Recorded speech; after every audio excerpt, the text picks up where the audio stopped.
오늘 우리가 읽은 말씀을 가지고 스타팅 포인트를 바로 잡으라라는 제목으로 말씀의 은혜 함께 나누고자 합니다. 여러분, 스타팅 포인트는 바로 시작점, 출발점이죠. 우리가 어떤 육상 경기라든지 어떤 마라톤 경기라든지 출발할 때 그 시점이 바로 스타팅 포인트입니다. 출발점, 시작점. 여러분, 새해는 새 출발하는 때 아니겠습니까? 그렇죠? 작년에 어둡고 어려운 그런 생각하기 싫은 과거, 또한 우리의 잘못 죄악들 주님 앞에 십자가 앞에 다 내려놓고 주님의 사죄 은총을 바라고 기대하는 마음으로 다시 주님 앞에 새롭게 출발하는 그 마음으로 우리가 드리는 이 예배가 신년 예배입니다. 그래서 무엇보다 오늘 이렇게 새롭게 출발할 수 있는 새 은혜를 이 시간을 통해서 부어주시기를 주님의 이름으로 축원합니다. 아멘. 자, 그러면 우리가 어디를 스타팅 포인트로 잡아야 하는가라는 것이죠.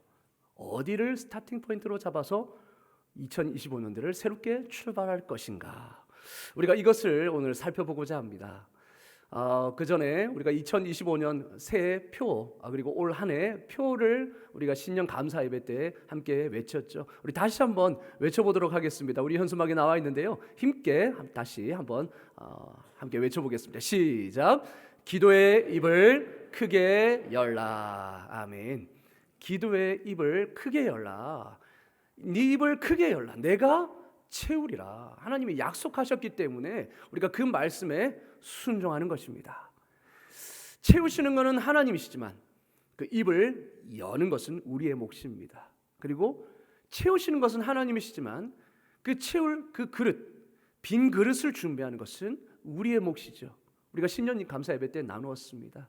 자, 그래서 무엇보다 올 한 해 하나님의 약속을 믿고 기도의 입을 크게 열므로 하나님의 채우심의, 풍성한 채우심의 역사를 경험하는 한 해가 되기를 간절히 바라는 마음으로 또 우리가 표를 살펴보았습니다. 자, 여러분, 그런데 이 말씀, 우리가 이 축복을 받기 위해서는 입을 크게 열어야 되는데 오늘 말씀해 보니까 부정적인 말이 나오죠. 입을 크게 열라. 내가 채우리라 하였으나, 하나님이 그렇게 말씀하셨으나 11절에 보니까 이스라엘이 내 말을 듣지 아니하였도다. 하나님이 그렇게 부어주시겠다, 채우시겠다 약속하셨는데 이스라엘 백성들은 입도 뻥긋 안 한 겁니다. 왜 그랬을까요? 우리가 보통 내가 뭘 줄게 하면은 기분이 좋아지잖아요. 그래서 어서 주세요 라고, 그게 이제 만약에 조건을 주면 우리가 조건을 지키려고 하잖아요. 그런데 이스라엘 백성들은 입 하나 뻥긋 안 하고 손 하나 꿈쩍 안 했던 겁니다. 그래서 하나님이 채워주시겠다는 그 은혜조차 받지 못했습니다. 무엇이, 어디서부터 잘못되었을까요? 왜 이스라엘 백성들은 이 약속이 주어졌음에도 입을 열지 않았을까? 그 해답이 바로 10절 상반절에 있습니다. 우리 다 같이 한번 10절 상반절 다시 읽어보겠습니다. 시작. 나는 너를 애굽 땅에서 인도하여 낸 여호와 내 하나님이니. 하나님은요, 명령을 하시기 전에, 약속을 주시기 전에 이것을 분명히 하십니다. 내가 누구냐? 나는 너를 애굽 땅에서 인도하여 낸 여호와 너의 하나님. 아버지의 하나님이 아니고 요셉의 하나님 물론 맞지만 너의 하나님이다. 분명히 말씀하여 주시는 겁니다. 그 다음에 입을 열라 말씀하시죠. 그러면 왜 이스라엘 백성이 입을 열지 않았겠습니까? 답이 나오죠. 이 앞에 하나님의 말씀, 나는 너를 애굽 땅에서 인도하여 낸 여호와 너의 하나님이다 라는 것을 잊어버린 겁니다. 잊어버렸거나 믿지 않았거나 둘 중에 하나겠죠. 여러분, 우리는 하나님의 약속, 하나님의 축복을 받기 위해서는 기억하는 게 먼저입니다.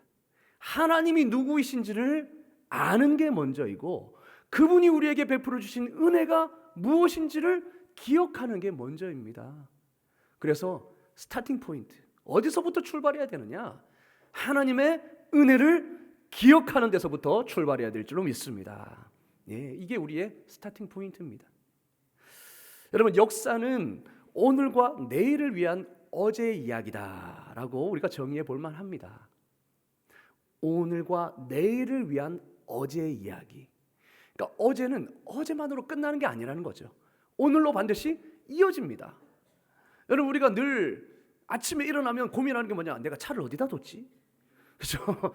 만약에 주차장이 막 1, 2층 있다면 1층에 뒀나 2층에 뒀나 아니면 저쪽에 뒀나 저 3단지 앞에 뒀나 기억이 안 나는 거죠. 만약에 개인의 차고가 있으면 참 좋겠지만 아니라면, 그러니까 어제 어디에 주차했는지를 알아야 오늘 차를 제대로 찾아서 탈 수가 있습니다. 그러니까 어제를 기억하지 못하면 오늘, 올바른 오늘을 살아갈 수가 없는 거죠. 그래서 역사를 제대로 파악하고 제대로 인식하는 것이 그래서 중요한 겁니다. 우리가 어떤 은혜를 받았고 내가 어떤 과거로서 지금까지 여기까지 왔는지를 알아야 오늘을 제대로 된 방향으로 나아갈 수 있는 거죠. 자, 그러면 이스라엘 백성에게 있어서 가장 중요한 사건은 무엇이었을까요? 가장 중요한 과거, 가장 중요한 어제는 무엇이었을까요? 예, 출애굽입니다. 출애굽이야말로 이스라엘을 정의하는 가장 중요한 사건이었죠. 이스라엘 하면 딱 생각나는 게 바로 홍해 아닙니까? 출애굽의 역사 아닙니까? 하나님이 10가지 재앙의 그 기적으로 죽을 수밖에 없는 그 애굽의 노예 생활 속에서 건져내신 사건이 출애굽 아닙니까? 그래서 이스라엘은 출애굽을 떠나서는 설명할 수 없는 역사입니다. 그래서 이스라엘의 가장 중요한 역사, 가장 근본적인 경험은 바로 출애굽의 경험이죠. 자, 그래서 그들의 삶과 역사는 출애굽을 사건으로 중심으로 이루어져 있다고 해도 과언이 아닙니다. 출애굽이 없으면 지금의 이스라엘도 없는 것이죠. 그렇기에 그들의 인생을 바라보는 관점과 인식은 항상 출애굽에서 시작했습니다. 그래서 하나님이 십계명을 주실 때에도 이걸 주신 거죠. 내가 누구인지 너는 분명히 기억해라. 여기서 출발해야 된다. 너희의 정체성은 바로 여기에서 출발해야 돼. 내가 너희를 애굽 땅에서 건져낸 진짜 너희의 하나님 여호와다. 이렇게 스타팅 포인트를 딱 집어주시고 명령을 하십니다. 십계명을 주십니다. 규례를 주십니다. 오늘도 네 입을 크게 열라. 내가 채우리라. 그 말씀을 주시는 거죠. 왜냐하면 여기서 시작하지 않으면 그 이후에 하나님의 명령이 지켜질 수 없기 때문이고, 또한 이 앞에 것이 기억되지 않으면 하나님의 말씀을 우리가 신뢰할 수가 없기 때문이죠. 여러분, 하나님에 대한 인식조차도 이 출애굽에서부터 시작되는 것입니다. 그래야 바른 하나님을 인식할 수 있습니다. 여러분, 예를 들어 봅시다. 현실이 비록 슬프고 절망적이지만 항상 이스라엘은 어느 때를 기억하면서 힘을 내었느냐 보면 출애굽입니다. 여러분, 시편을 자세히 읽어보시면 늘 어둡고 절망적인 현실 속에서 무엇을 노래하느냐?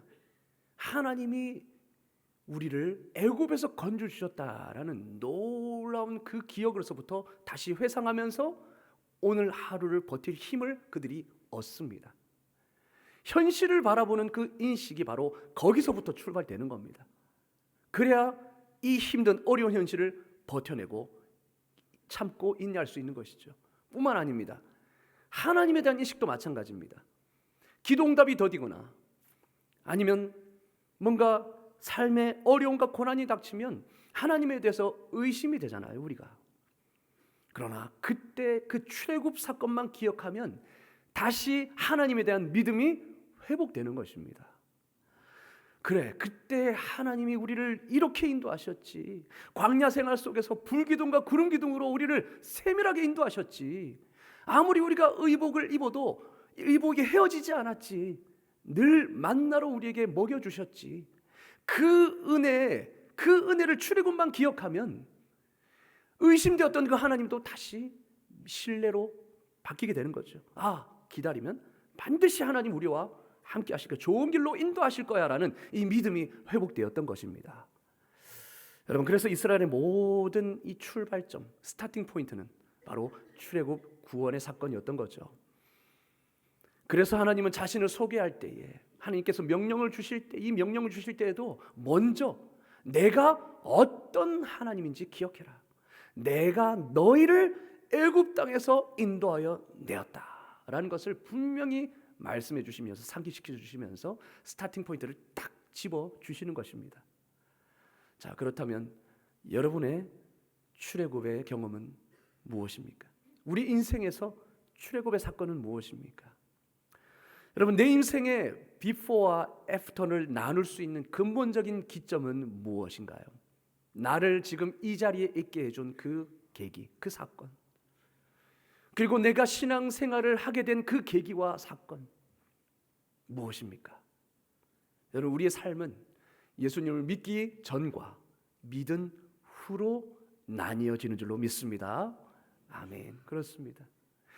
그 중심에, 내가 여기에 있을 수 있었던 그 중심은 바로 나를 만나 주신 하나님의 사랑이 있었던 겁니다.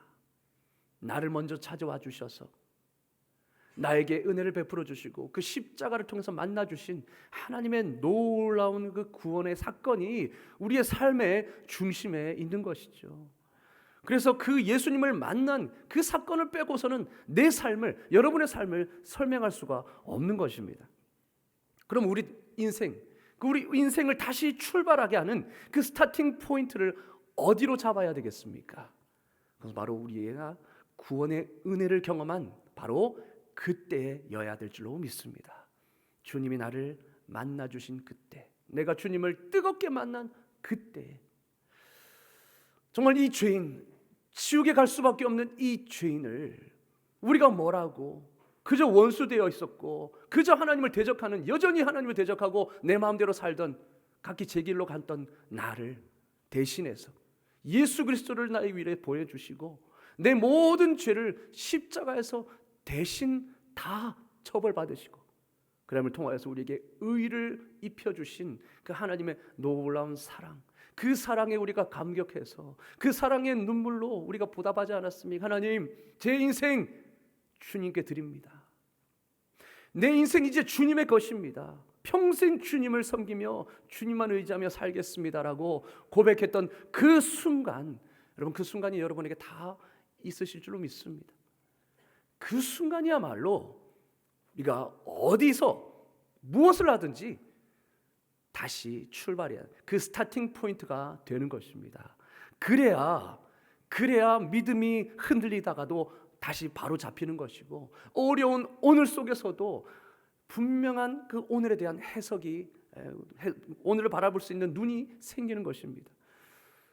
여러분, 어렵고 힘들 때에, 그래서 포기하고 싶을 때에 이것만 생각하면 다시 새 힘을 얻는 그런 기억들이 있으시잖아요. 예를 들면은 우리가 직장 다닐 때에 직장 생활이 너무 힘듭니다. 그래서 포기하고 싶어요.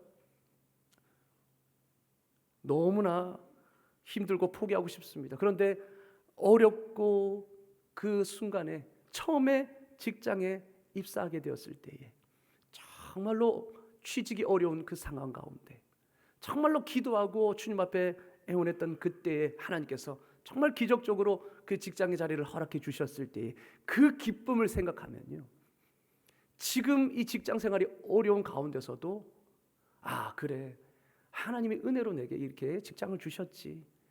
그때 정말 어렵게 내가 이 직장에 취직했지. 그 생각, 그 기쁨, 그때의 기쁨을 떠올리면 다시 참고 해보려는 마음이 생깁니다. 이런 경험들이 다 있으실 거예요.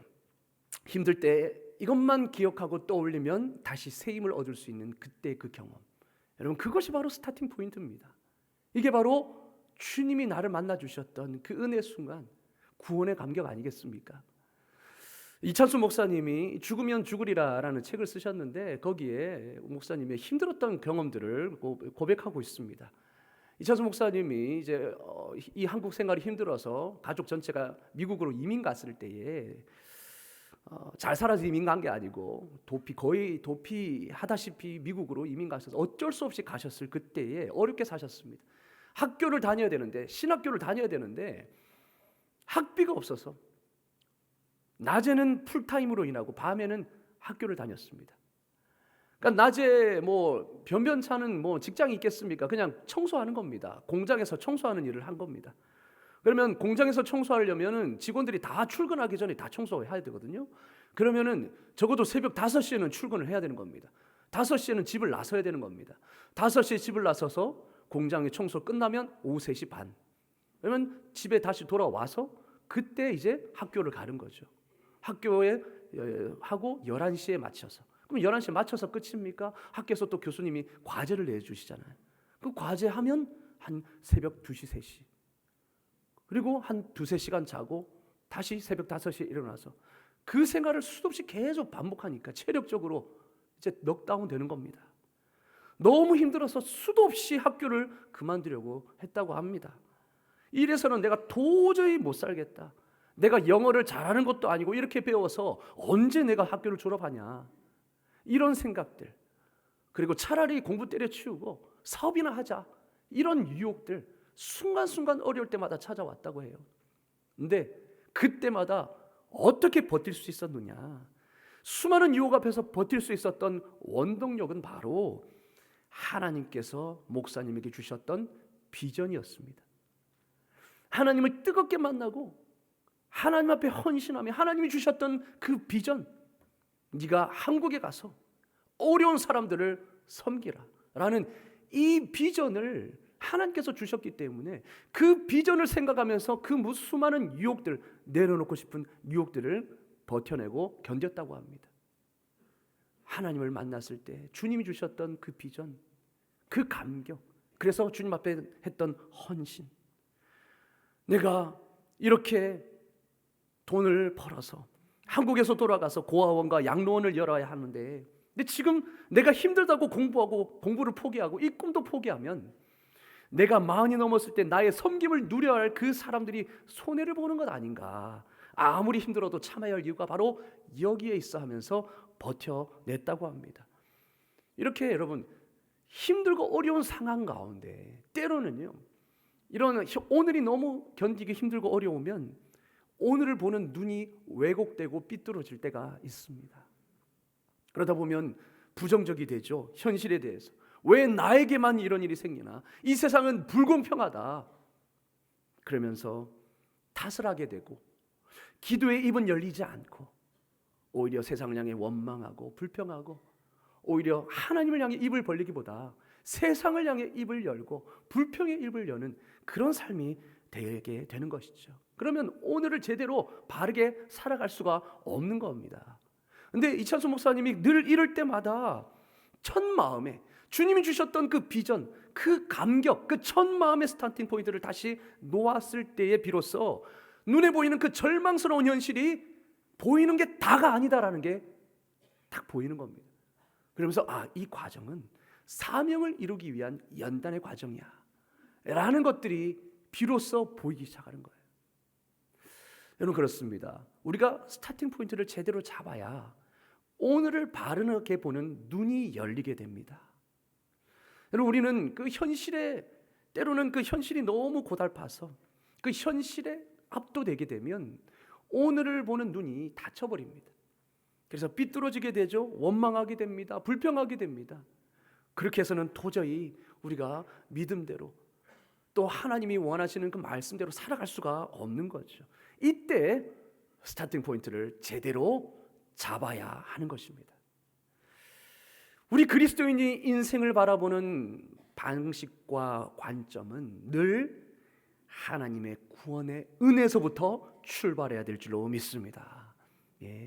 하나님이 나를 부르신 그때, 하나님이 나를 만나주시고 나에게 은혜를 주셨던 그때의 감격, 거기서부터 오늘을 바라보는 그 인식, 우리의 인생을 바라보는 인식이 출발되어야 하는 것이죠.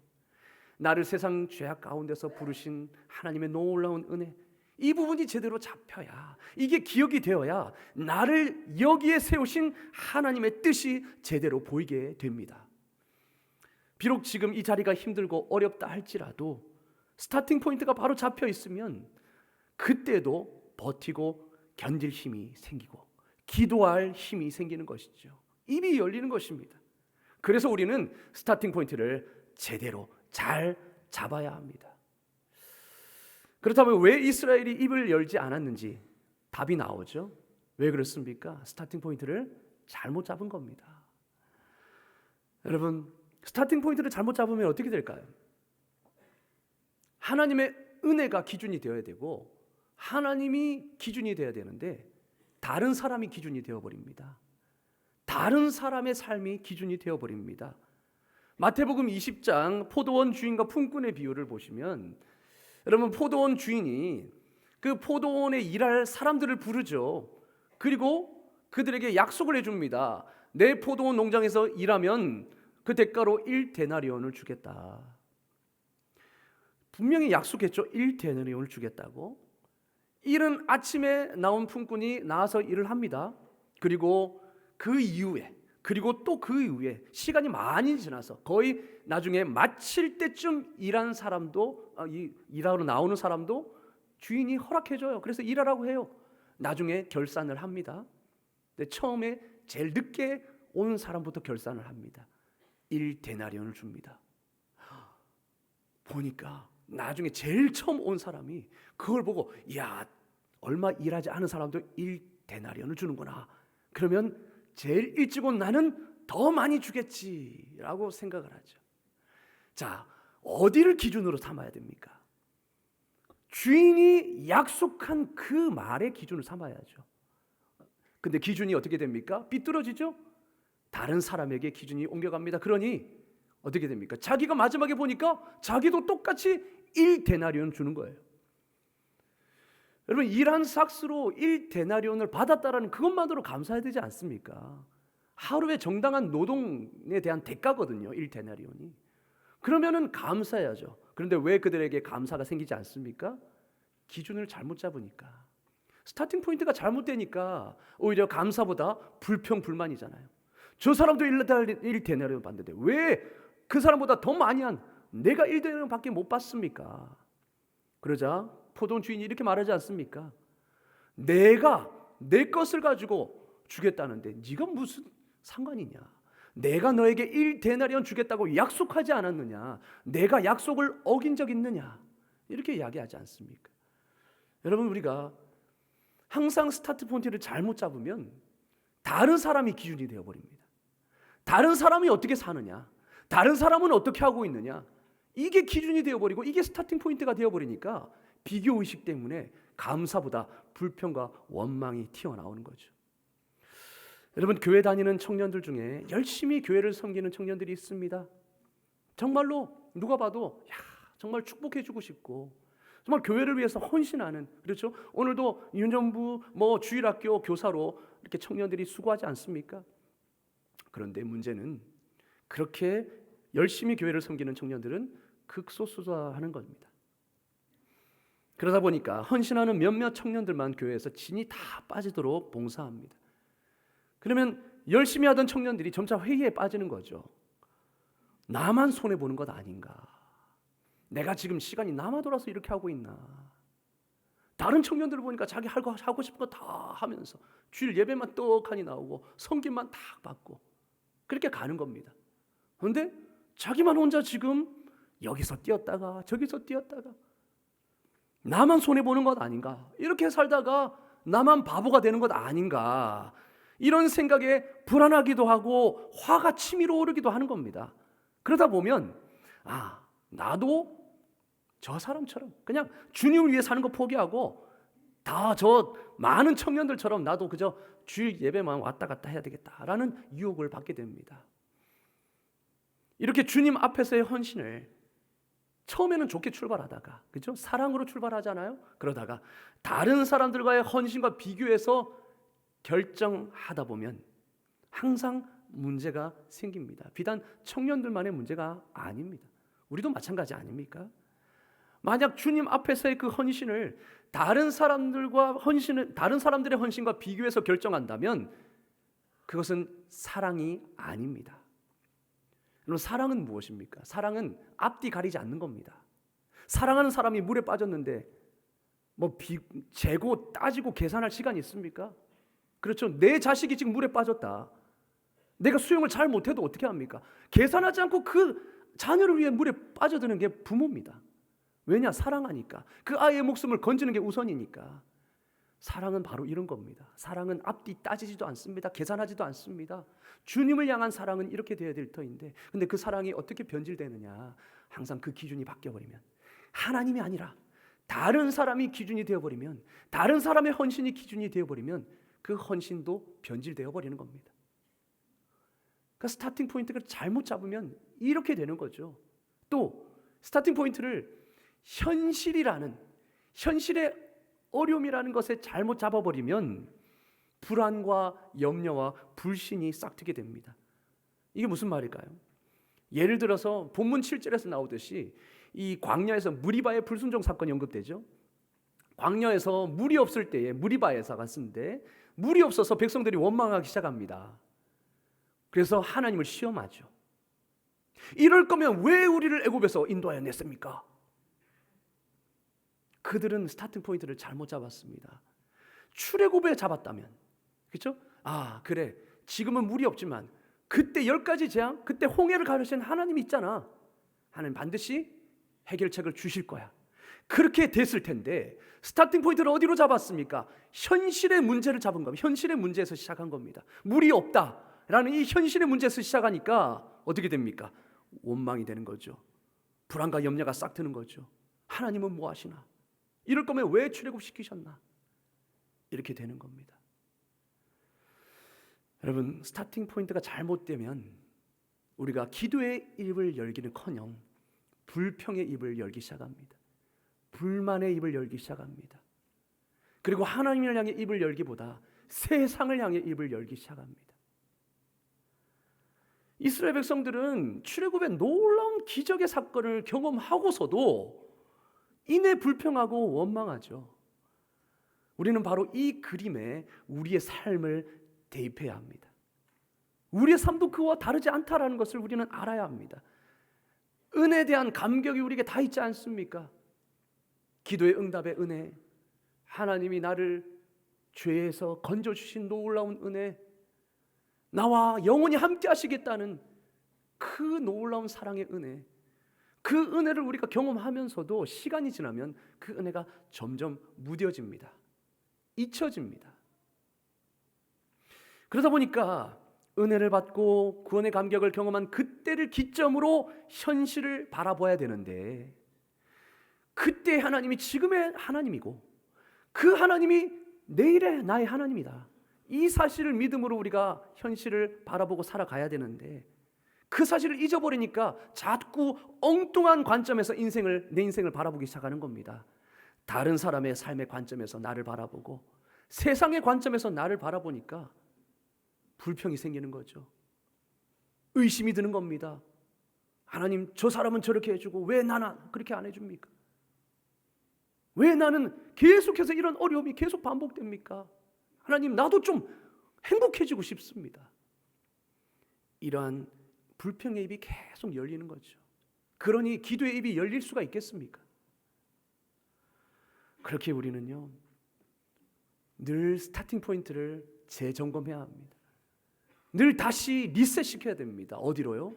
출애굽의 경험, 첫사랑의 경험으로, 그 구원의 감격이 있었던 그때, 그 십자가의 첫사랑이 있었던 그때로 계속 우리의 스타팅 포인트를 옮겨야 하는 거죠. 거기서 출발을 해야 하는 겁니다. 그 우리가 받은 은혜를 자꾸 곱씹어야 합니다. 기억해내야 합니다. 그럴 때 우리 입술에 불평이 아니라 찬양이 흘러나오고 기도의 입이 그때서야 열리게 되는 것이죠. 여러분, 새해는 새 마음으로 새 출발하는 때입니다. 그럼 어디를 스타팅 포인트로 잡아야 하는가? 그게 첫 질문이었죠.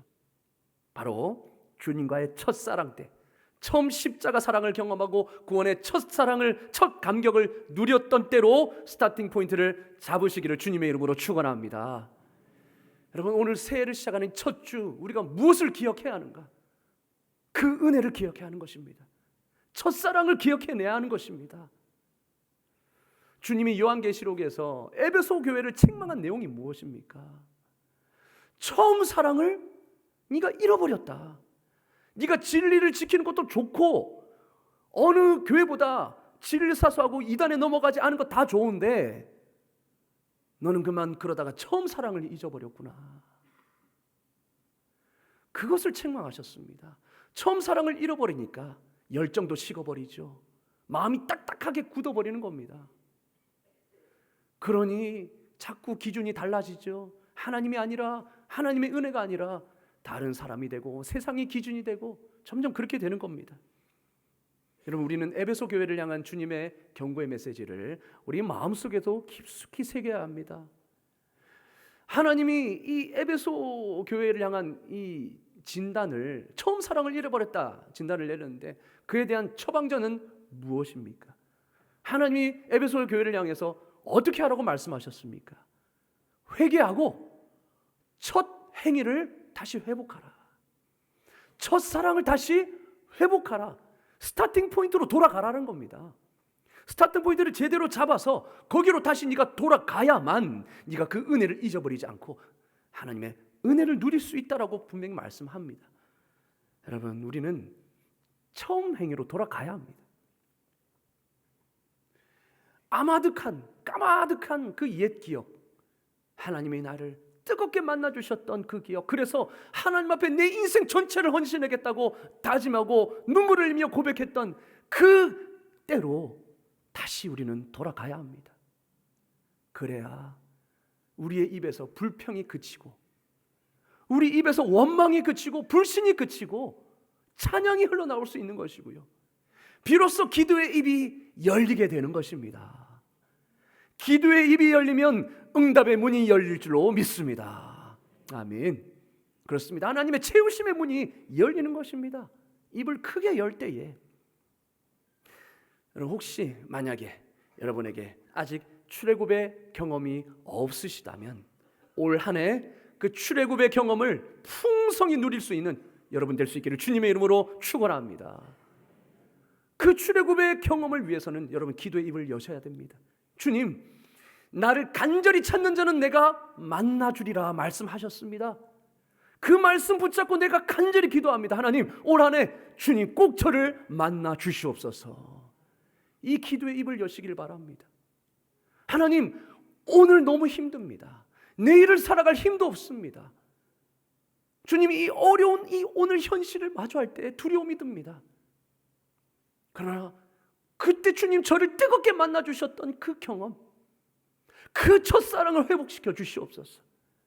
그 첫사랑을 통하여서 오늘 이 힘든 오늘을 살아갈 수 있는 힘이 나에게 부어지게 하여 주시옵소서.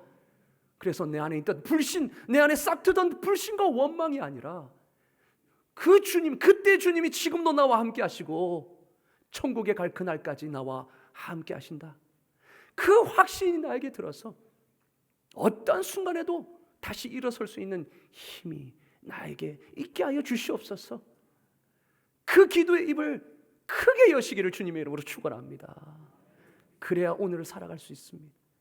그래야 내일을 바르게 살아갈 수가 있습니다. 주님과 함께 동행할 수 있습니다. 기도의 입을 열 수가 있습니다. 기도의 입을 열어야 하나님이 채워주십니다. 여러분, 그 채워주심의 풍성한 은혜를 우리 모두가 한 해 충만히 누릴 수 있기를 주님의 이름으로 축원합니다. 기도하겠습니다. 하나님 아버지, 오늘 우리가 다시 출발해야 될 그 스타팅 포인트를 제대로 바르게 깨닫게 하시니 감사합니다. 우리는 나도 모르게 스타팅 포인트를 잘못 잡아서 내 안에 입술에 불평이, 원망이 쏟아져 나왔습니다. 하나님, 다시 한번 이 스타팅 포인트를 주님이 나를 만나주셨던 그 구원의 감격에 그때로 다시 돌아가게 하여 주시옵소서.